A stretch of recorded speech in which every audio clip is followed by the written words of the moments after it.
Guys, there are spoilers for this film in this review, and I know what you're thinking. This film is 30 years old, but I still think you should go into it blind.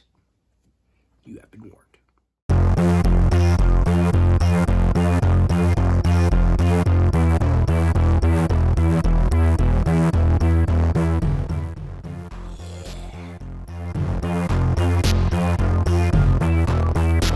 Hey guys, and welcome back to another episode of Off the Shelf. I'm your host, Remington HD, and this week, what we found off the shelf was...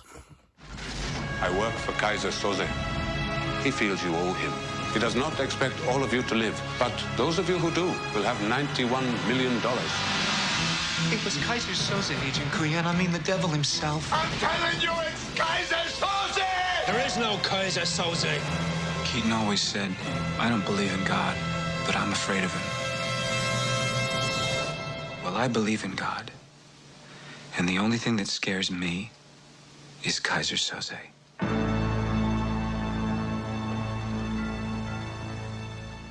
The Usual Suspects, released in 1995, directed by Bryan Singer, and Academy Award-winning screenplay by Christopher McQuarrie. This film is starring Gabriel, Byrne, Stephen Baldwin, Benicio del Toro, Chaz Palminteri, I'm very sorry, I definitely didn't say that properly, Kevin Pollak,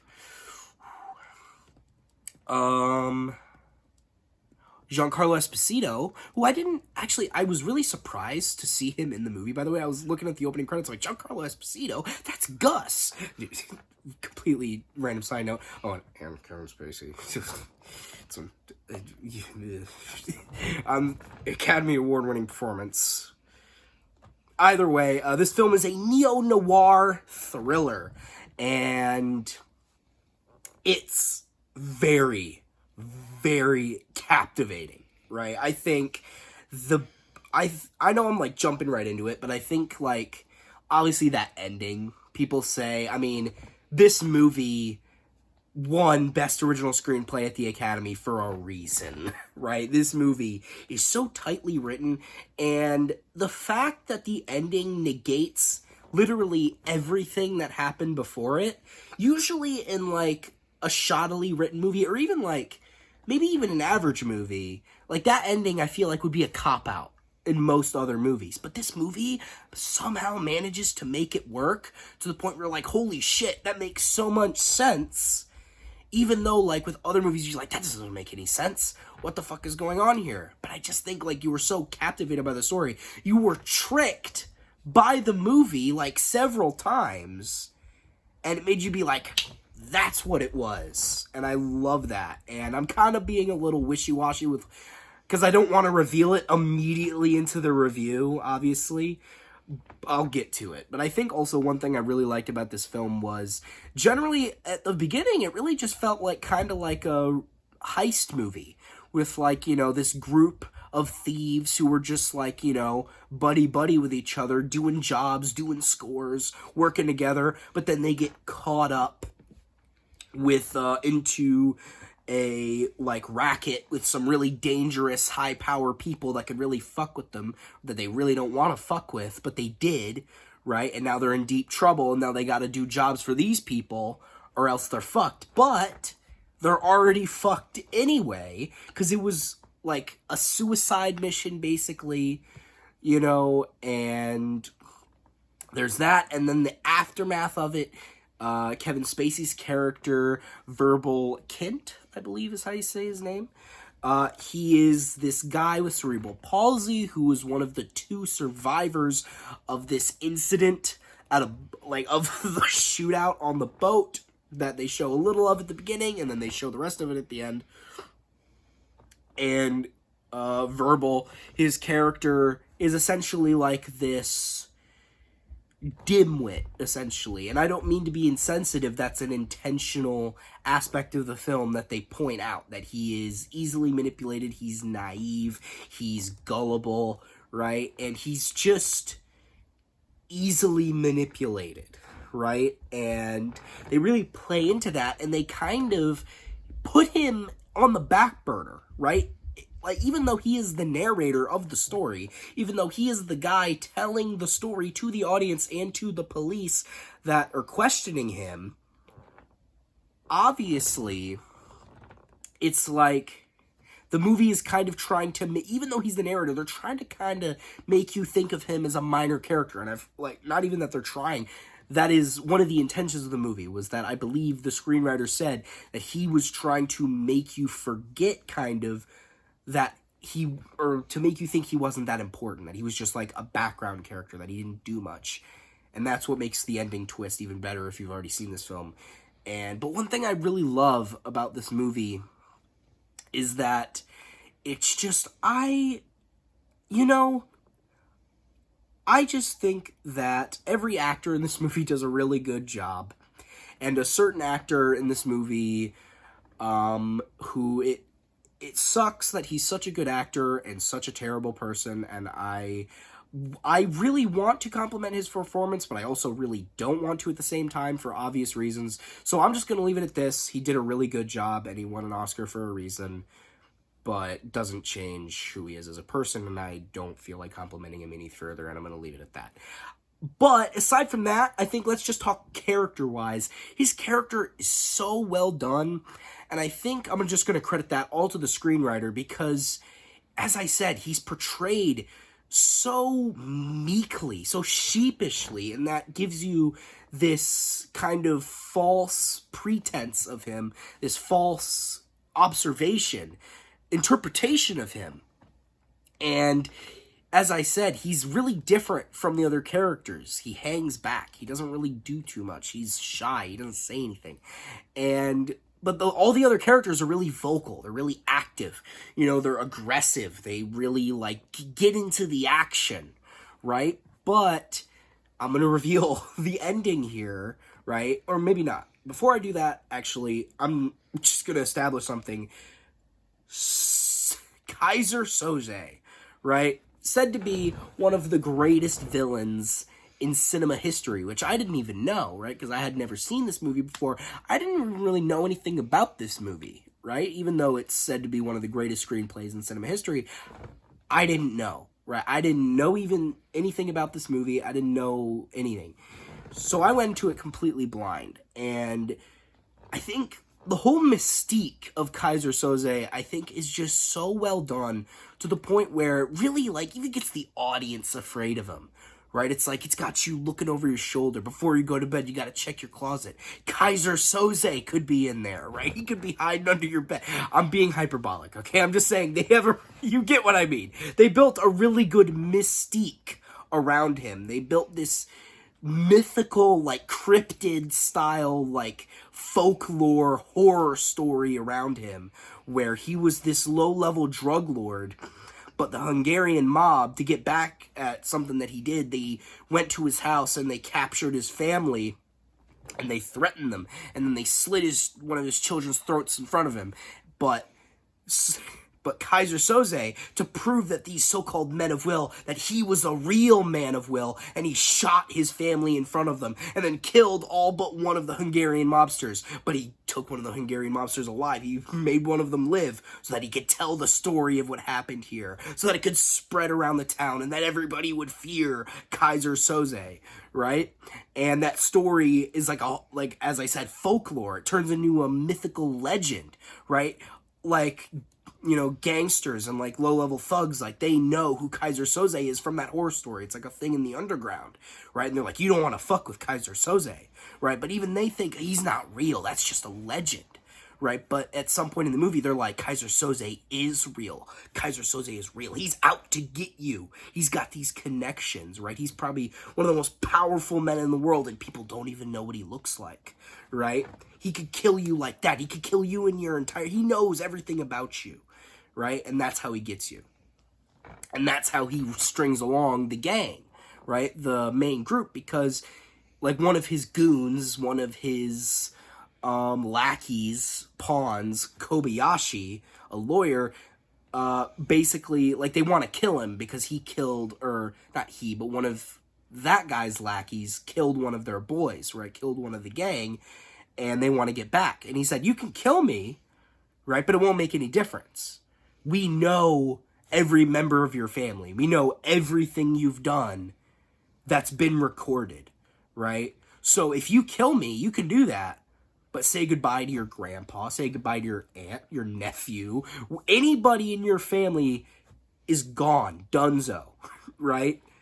And that's the, like, Thieves just has this unimaginable power and reach. And they really do get you questioning, who is Kaiser Soze? That was the marketing campaign of this movie.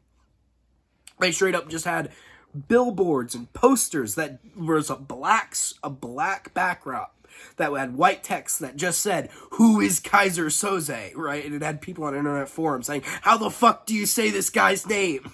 Right? Which is kind of funny. Either way, I think that obviously Kaiser Soze is the main centerpiece of the movie, and with the ending reveal that obviously Verbal, the guy with cerebral palsy who we thought was just some weak link that had just, like, barely scraped by with his life, it turns out that he was actually the man behind the scenes pulling the strings. He was Kaiser Soze the whole time, and right as the cops figured it out, he just slipped away. But the best part about this movie, and not even to mention that the whole story he had just said was bullshit, right? It is up to interpret. It's also up to interpretation. It's also up to interpretation how much of it was complete bullshit and how much of it may have happened, but some of it was embellished or changed or contorted. Obviously, we're not Kaiser Soze or we're not Verbal, so we don't know how much he embellished and how much he lied about, right? And that's the best part, because even at the end, who knows? Maybe he is not even Kaiser Soze. Maybe he's just Verbal pretending to be Kaiser Soze, and he's just a pawn of the real Kaiser Soze. And whoever the fuck he is will never ever know, right? Because they say in the movie that he's a guy who hires a guy who hires a guy, right? Like, nobody knows what he looks like. He's, like, never shown his face ever, right? He just stays where he is, wherever he is, and just commands from the shadows, right? He just commands people to do whatever, and they never see him. So who's to say that Verbal is even Kaiser Soze? And that's what I love about it, is that maybe every character is Kaiser Soze. Maybe nobody is Kaiser Soze. Maybe Kaiser Soze doesn't even exist. Maybe he's like the theory that William Shakespeare was a bunch of people instead of just one guy. Maybe he's a collective of people who are pretending to be Kaiser, who are like acting like Kaiser Soze is a person, and they're just like an initiative. Maybe Verbal's a part of that initiative. Maybe he's just a lackey of that initiative. Who knows? Who knows? And that's what I love about it, is that this movie leaves you with hundreds of questions and zero answers, really. And that's what I love about it. And as I said, usually that would be a problem, but I think this movie is so well written that it works, right? That at the end of the movie, you're like, what the fuck? My whole world is turned upside down. That doesn't make any sense. But that's a good thing, right? It's like, holy shit, I gotta turn back, I gotta wire back my mind. I gotta think about what was going on in this movie. And it's like, well, this happened and then this happened, but did this really happen? Or maybe none of it happened. And the big thing is, the less you think about it, well, Verbal's Kaiser Soze, it's obvious, right? The fax machine, the whatever. But the more you think about it, the less Verbal is Kaiser Soze. Because when you think about it, it's like, but it's unequivocal, right? It's, well, the eyewitness, the other survivor of the massacre, the Hungarian mobster, he gave the eyewitness, he gave the description, and it looked just like Verbal. But here's the thing. Like, it's all up to interpretation because, I mean, he could have seen Verbal on the ship, right? And he said that he saw Kaiser Soze. But, so here's an example. So, like, say you go to a mall, right? And there's a mall Santa. And you look at that guy and you're like, that's Santa Claus. But it's not Santa Claus. He's not the real Santa Claus. So he's not the real Kaiser Soze. He could just be dressing up and acting like Kaiser Soze when he's not actually Kaiser Soze, right? But that's the thing. Maybe he is Kaiser Soze and we're just overthinking it. But here's the thing. The movie never gives you a direct answer if he is or isn't Kaiser Soze, if what is or isn't true. And that's the best part about the movie to me, is the amount of interpretation, and I hope none of it is answered, right? And obviously it won't, because it's been 30 years and they haven't really elaborated on anything, right? And that's good, right? I think after you watch a movie, you should have questions. So I think a great movie will start a conversation, is what I'm trying to say. And I think this is a great movie that has started a 30-year-long conversation that people are still having to this day. I'm having it right now, right? So this movie, at the end of the day, did its job. It entertained, cultivated a very engaging mystery. It got you invested, and at the end of the day, it was remembered, and it's still talked about to this day as a great film, and it's just amazing. I'm just kind of at a loss for words now. I've kind of used a lot of ways to describe it. It's just so good, and I highly recommend it, even though I have just, spoiled everything about it, right? You should have heeded the spoiler warning at the beginning of the video. If you didn't, and you still haven't watched this movie, shame on you. You should have seen this movie. It's your choice. I jest. Either way, I still would recommend this movie, even though I just spoiled basically everything important. Either way, you may ask, after all that rambling, after all that conversation, what would I rate this movie, you may ask? Well, I think I would rate this film an 8 out of 10. And, yeah, I think I've said what I said. I think it's my piece. So, guys, I hope you liked this video. Share it with friends. Subscribe. Turn those notifications on. Comment down below on how much you liked it. And I've been Running Time HD, off to find Kaiser Soze. Or maybe I'm Kaiser Soze. Maybe you're Kaiser Soze. I'm coming to find you then. So, I know that this film might be a little touchy due to the main actor being a disgusting and horrible human being, but I think there are thousands, literally thousands of people who worked on this film, and I don't think that you should let one person discredit literally everybody else involved. I just don't think you should let one person affect your opinion on a movie that literally thousands of people worked on. You weren't recording? No!